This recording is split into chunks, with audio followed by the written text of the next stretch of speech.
reptilians feed off our fear. Is that true? The Greys do and the Orions do. The reptilians tend to live off flesh.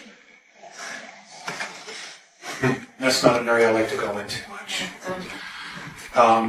But according to the Andromedans, the last 25 years, the reptilians that are on the planet are responsible for over 30,000 children disappearing.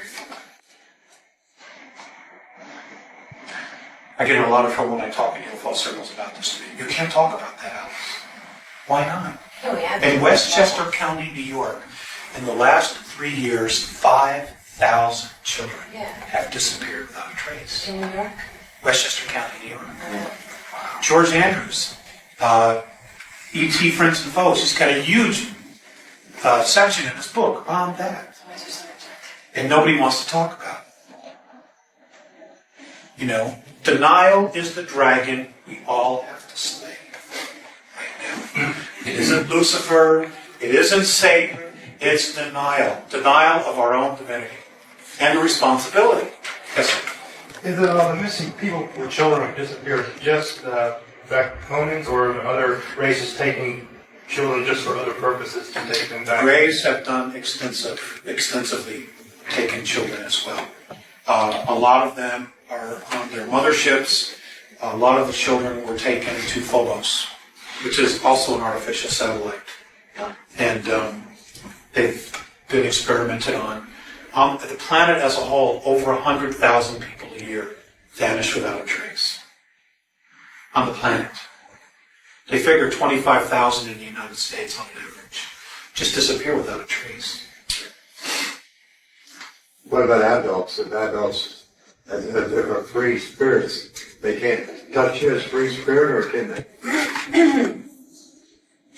they?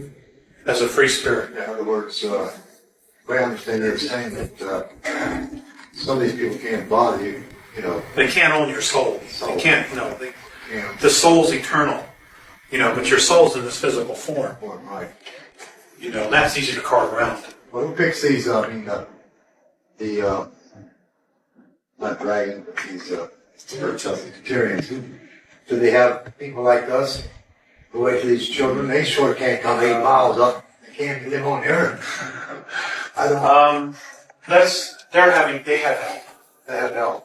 They have help. They have help. Yes. Somebody on the surface is gathering the children and taking it to them. That's all I'm going to say. Because I'll get it big. Especially now with the video. Okay? But just think out the process. Take it apart. Take the whole thing apart and figure out how could they get there. And you'll come up with the answer. It's real plain. It's real plain. And who stands to benefit by giving them? Children. And they like children. Let's change to another subject. That's the one I don't like to deal with. Yes.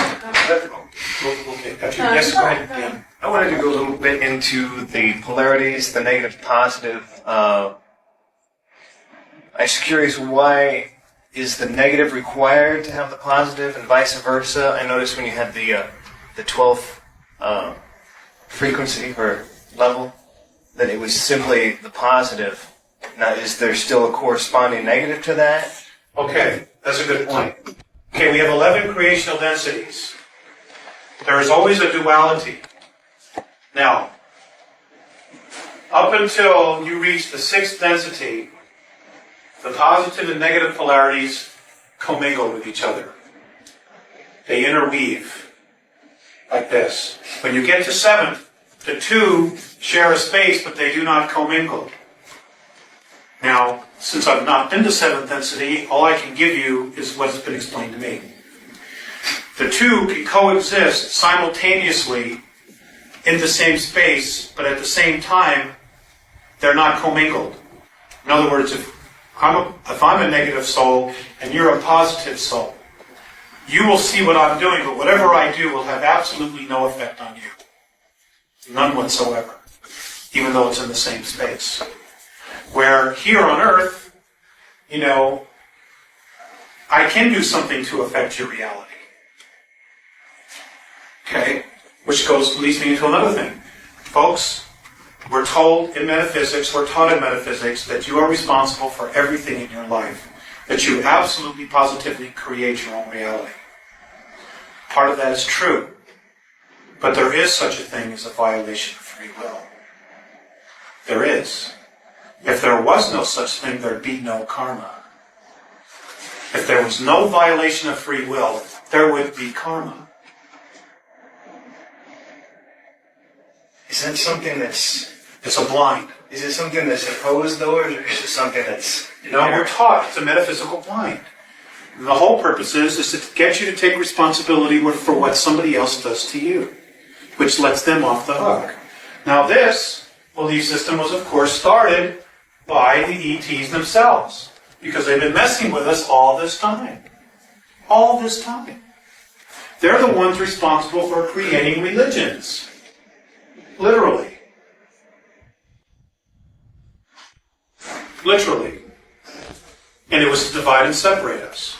At one time, we all spoke the same language on the planet. And the last time we all spoke the same language, the language was the Tamil language of India.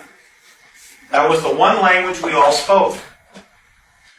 But we got too powerful. Remember the movie Stargate? You guys seen the movie Stargate? Yes. People came together, rebelled against the gods. There's so much truth in that movie, you have no idea. So much. Well, this is what happened. So they split us up. And all the languages that we have on the planet now are derivative of extraterrestrial languages. They taught us languages they already knew, as opposed to just creating up words. So all of our languages are extraterrestrial, virtually all of them. The original root languages are ET. They're alien languages. It's fascinating, the stuff that we have right underneath our nose. It really is.